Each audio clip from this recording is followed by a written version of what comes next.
Not much is known about Derek Benson except that he was born in Ireland in 1967 and was emotionally unstable throughout his life. There is no information about his parents or siblings. As a young man, he lived alone, which is not surprising given his explosive temper and sudden outbursts of anger.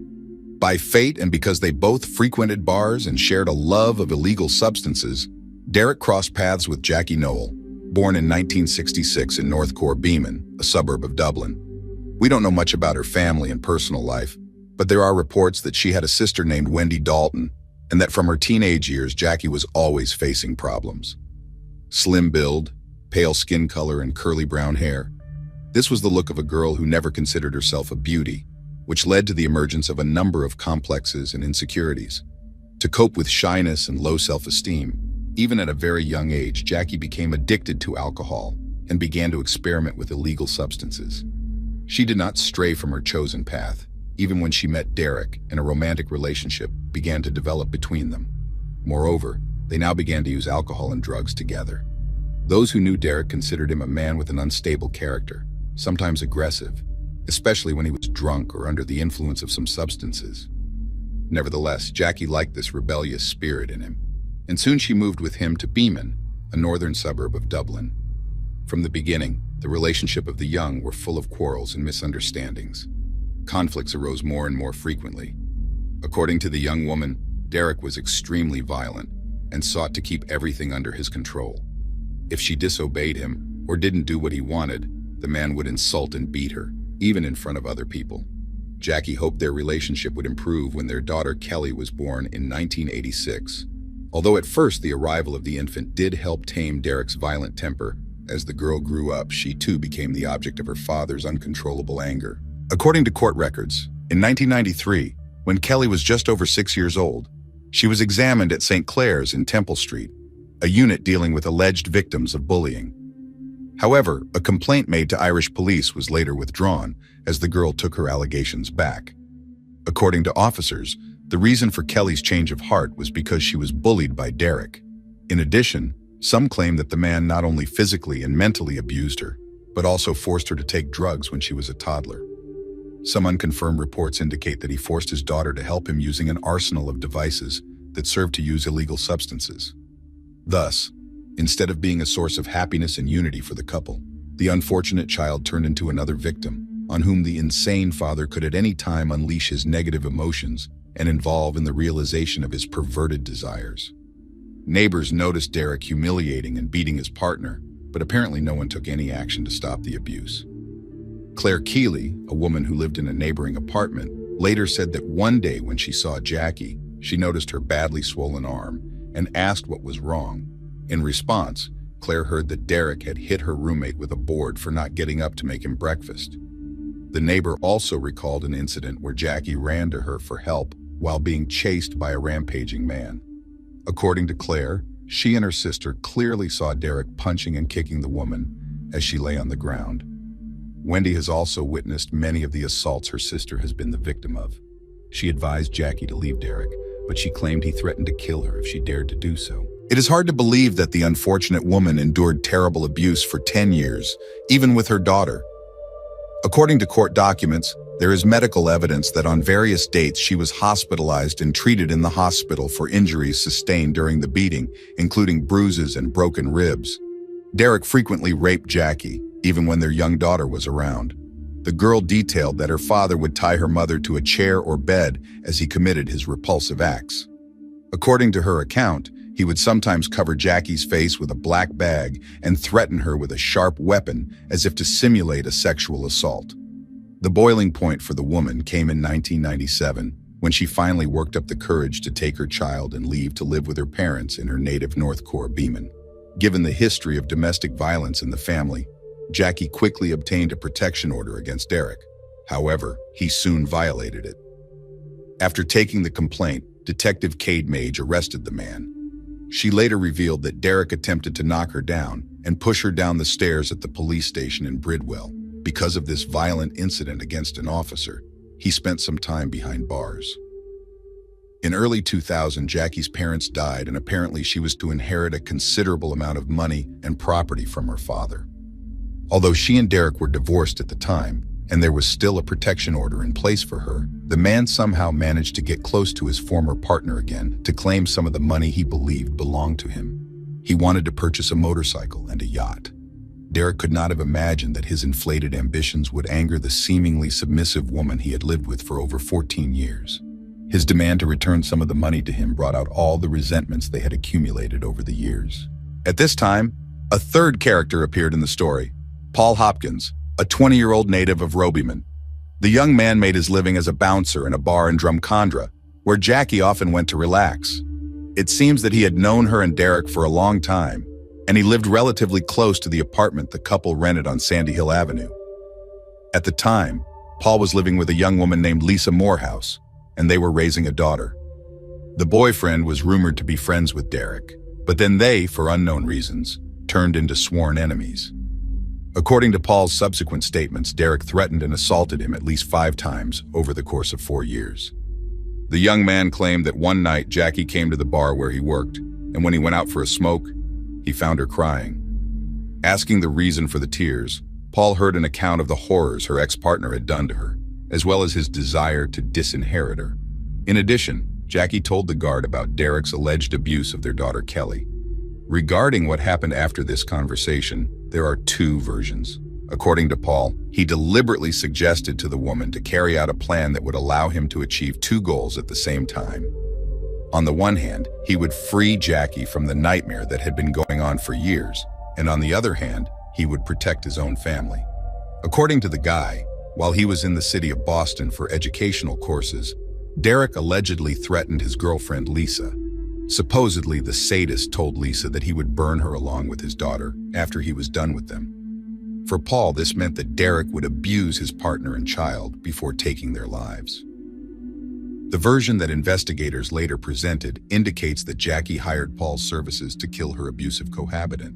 As a reward, she allegedly promised him between 3,000 and 5,000 euros. After meeting on May 11, 2000, the accomplices worked out the details of the intended crime and committed it 2 days later.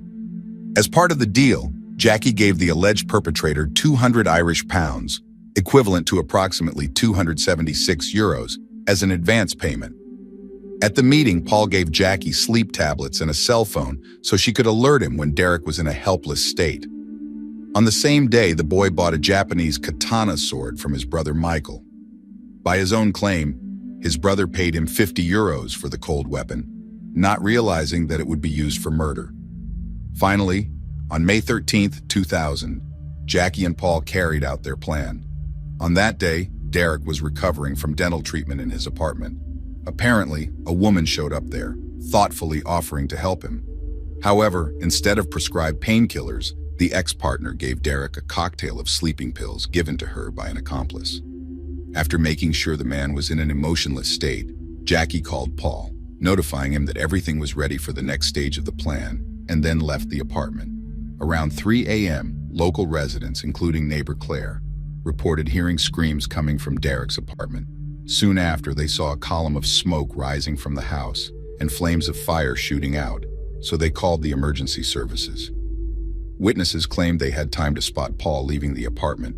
When rescuers went inside to find Derek and help him get out, a horrifying sight awaited them. In the bedroom, they found the body of a lifeless man covered in horrific wounds. He had passed away at the age of 33. The fire was quickly contained, and police officers launched an investigation to uncover the truth behind this egregious case. After cordoning off the scene, officers began interviewing local residents. Evidence collected at the scene and eyewitness accounts pointed to 2 suspects. Meanwhile, the victim's remains were taken to the morgue for a thorough examination. A preliminary autopsy report conducted by Deputy State Pathologist Marie Cassidy revealed that Derek had suffered 17 stab wounds to the head and neck. One of the wounds severely damaged his cervical spine. Numerous cuts were also counted on his arms and legs that were so deep they severed tendons. Several cuts on the forearms and palms were characteristic of defenses against the perpetrator. In addition, the direction of some of them indicated that the deceased had been on the floor at some point during the attack. The report also concluded that the weapon used to commit the murder was probably a samurai sword because the wounds were very deep. The sword was later found in a closet at the home of a close friend of Paul's, who also worked as a bouncer. Paul and Jackie were taken to court for allegedly participating in a conspiracy to murder Derek. In late January 2004, Jackie Noel, 37, and Paul Hopkins, 24, appeared at Dublin Central Criminal Court charged with the crime. However, both pleaded not guilty. The 30-day trial, led by Judge Henry Abbott, heard details of the physical, sexual, and emotional abuse Jackie suffered at the hands of her ex-partner, as well as charges of alleged abuse of their young daughter. In her evidence, Jackie described how Derek resorted to using his fists, feet, and various objects to beat her in fits of rage. Witnesses, neighbors, and loved ones confirmed that he regularly beat the woman. As evidence, the defendant's attorney, Mary Helen Ring, introduced records of Jackie's hospitalizations as a result of domestic violence, as well as a protective order that had been issued in her favor, but which Derek later violated. To corroborate claims of the man's explosive nature, Mary Helen subpoenaed a police officer involved in the sadist's arrest. She recounted how Derek had tried to push her down the stairs at the police station. However, the trial judge ruled that the psychological tests conducted by Jackie as part of her defense were inadmissible. Paul denied that the woman had paid him to kill her partner. He described the threats Derek had voiced against his partner Lisa, and also detailed how the man had repeatedly assaulted himself. When asked by his defense attorney Isabel Kennedy what he intended to do by entering Derek's apartment with a sword, Paul said he only wanted to scare him. However, things then went wrong because the man suddenly jumped out of bed and they started fighting. When the sword fell to the floor, Derek picked it up and threw it at Paul, cutting his fingers.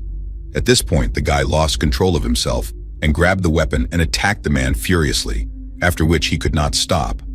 Later, when Paul saw what he had done, he was very frightened. He described Derek as a psychopath, noting that he involved the child in his nightmarish acts. But Paul had no intention of killing him. However, prosecutor Tom O'Connell characterized the case as a contract killing. According to him, Jackie agreed with the security guard on a sum of 3,000 to 5,000 euros as payment for the elimination of Derek. Tom said that although the defendant's idea was for the crime to be carried out in the cleanest way possible, the number of injuries due to the victim's unexpected reaction was so great that Paul decided to set fire to the apartment to try to hide the evidence, and this went beyond the original plan. The prosecutor also told the Central Criminal Court jury that Jackie's motive was driven by a desire to protect herself and her daughter from an inadequate man. The numbers he cited were horrifying. Derek suffered 25 sword wounds and at least 60 slash wounds. O'Connell stated that the sword had pierced through Derek's body at least 7 times. The jury also heard testimony from pathologist Marie Cassidy, who read every detail of the autopsy report for nearly an hour. In her statement, she indicated that the victim's multiple wounds were inflicted during a brutal and sustained attack. In addition to the evidence, the prosecution relied on the fact that the perpetrators planned the murder in advance. This was proven by the purchase of pills to put Derek to sleep, as well as the purchase of a samurai sword used as the murder weapon and a telephone to communicate between them during the crime. After 7 hours of deliberation in Central Criminal Court, the jury reached a unanimous verdict of guilty on the murder charge. Judge Ebert sentenced the defendants to serve life in prison. After the verdict was announced, at least 2 of the jury members cried and the other 2 members looked very upset. Jackie also cried, as did Paul's family and friends. The accused was sent to the Doka's Women's Center at Mountjoy Prison in Dublin, while her accomplice was to serve his sentence at Logan House Prison in County Cavan. One might think that the imprisonment of Jackie and Paul would put an end to a murder case labeled as one of the most violent crimes in Ireland. Unfortunately, the cycle of violence involving the family of the deceased has brought unthinkable consequences for one of the most vulnerable characters in the story, Kelly Noel, Jackie and Derek's daughter, who was 14 years old when the events occurred. After her father died and her mother was arrested, the girl was hospitalized and then transferred to Sioux State in Laytown, Meath County. By that time, she herself had a daughter. Unfortunately, Kelly repeated much of her parents' fate. She took drugs, broke the law several times, and ended up with more than 10 convictions for various crimes, including trespassing, theft and possession of illegal substances, and edged weapons. The most serious offense occurred in June 2006, when Kelly, then 20, was jailed on a manslaughter charge. She attacked 19-year-old Emma Molin outside Pat's supermarket in Laytown with a knife. The victim's children witnessed the events. Kelly was originally sentenced to 10 years in prison with the final 2 years suspended, but the Court of Appeal reduced the sentence to 8 years in prison with 2 suspended years. While serving a sentence for Emma's murder, Kelly found herself behind bars with her mother, whose behavior was considered exemplary. Jackie used her incarceration to finally give up drug use, and that was her big accomplishment. One would think that by being in prison and seeing her mother's good example, Kelly had learned her lesson, but that was not the case. After 6 years in 2012, she was released, but her troubles with the law didn't end. In September 2017, the girl was arrested after a series of thefts and attempted thefts in South Great George. Meanwhile, 14 years later, Jackie, who was 51 at the time, was released in June 2018. She tried to find work in Dublin and tried to spend a lot of time with her family, taking care of her grandchildren. In an interview with the Irish press, Jackie noted that nothing could change what she had done, but in the future, she would like to write a book about her story and the domestic violence that many Irish women face in silence. Kelly, on the other hand, ran into trouble again in October 2020 when she was accused of robbing a woman of her purse and cash. At the time, she was 35 years old and pregnant with her 4th child. Because of this, she was not taken into custody. Kelly was initially sentenced in addition to 3 months in jail for the home invasion, but she was released after the pregnancy was discovered. The story of the crime, recognized as one of Ireland's worst, came to an end in December 2022. After spending 22 years in prison for killing Derek Benson with a samurai sword, Paul Hopkins was released from Logan House Prison in County Cavan. It happened just before Christmas. Both Jackie and Paul are now on parole, which means that their life sentences can be reactivated if they commit any other crime. Although Jackie was not the direct perpetrator of the murder, her name was put on the list of Ireland's most dangerous women. In fact, she served her sentence in prison at the same time as other female criminals, including Linda and Charlotte Mulhall, known as the Scissor Sisters, and Catherine Nevin. For some, Jackie's decision to hire Paul to do the bloody work was the result of years of unrelenting violence she had endured. For others, as the judge who handed down the sentence said, Derek's actions, however heinous, did not justify taking his life in such a horrific way. In the end, the continued fate of the characters in this story reflects the trite, well-known, but often ignored assertion that violence begets violence. Today's story prompts reflection on the possible consequences of domestic terror. It is important to remember that children who grow up in conditions of constant moral and physical torture may follow the same path, and it will be extremely difficult for them to stop this self-destruction.